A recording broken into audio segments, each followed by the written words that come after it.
Another video to help somebody out on a shifter cable on a 2007 Volvo S40. So this piece here, see how that slides? Try my other hand with a better angle. See how this piece slides? When you push that, slide that, push that orange piece down, that disengages the cable itself.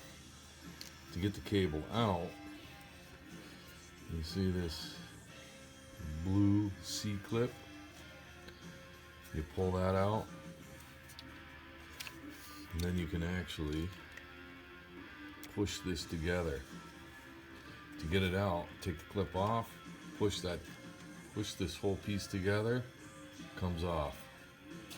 You go to put it back in, push it together, slide it down on the clip. You can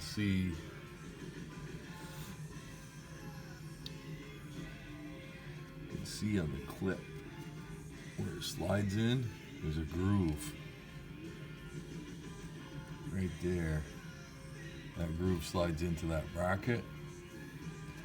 Take that C-clip off, push this whole piece together, and it'll slide in there right on that groove. I struggled a little bit with it, but take that clip off, push that together, and it'll slide right in there with no problem. Hopefully that helps.